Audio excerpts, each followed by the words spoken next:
At least 2,000 learners will not report to school in Baringo County when schools finally reopen. Well, you may be asking why.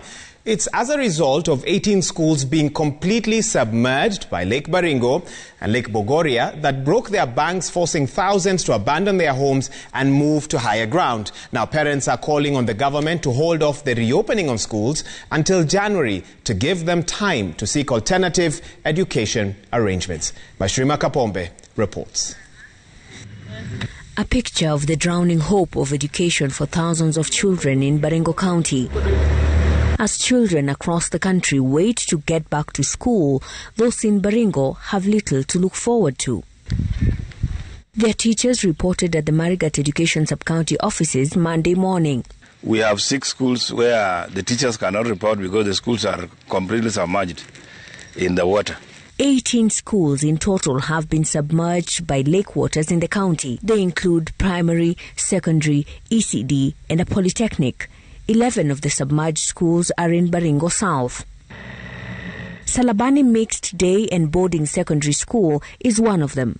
About 100 students will have to wait for an alternative when schools reopen. 28 boys and 26 girls, they are in boarding.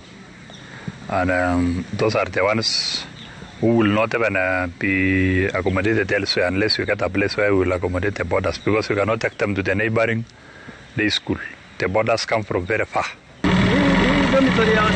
Residents were able to salvage desks, computers, laboratory equipment and books when the water started rising. But the buildings that make the school are inhabitable. Teachers' quarters submerged fully, which was housing 6 teachers. We've lost the dormitories, both boys and girls dormitory. We've lost all the classes from 1 to 4, the library, administration block. In fact, the estimate cost is around 53 million. Also, parents have been affected economically and have no way of ensuring their children's school needs are met if and when they get an alternative. Saa hizi wanaishi kwa hema, wanyama wote hawana nyazi, zimekufa.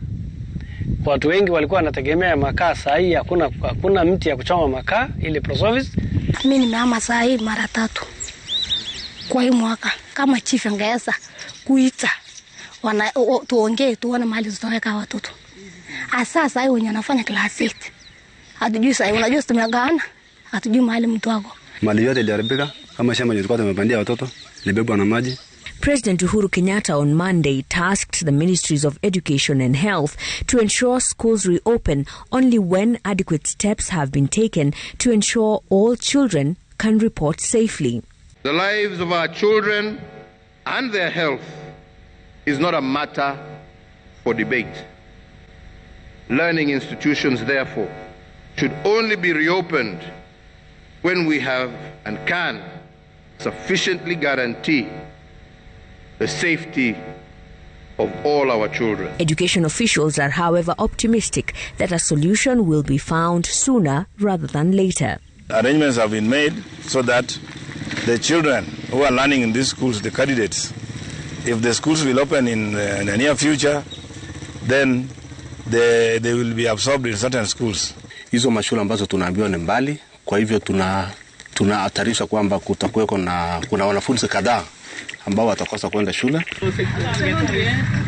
Regional leaders are also expected to meet in the course of the week to give a way forward on building temporary schools as the government makes plans to rebuild the ones submerged on land that has already been identified by locals.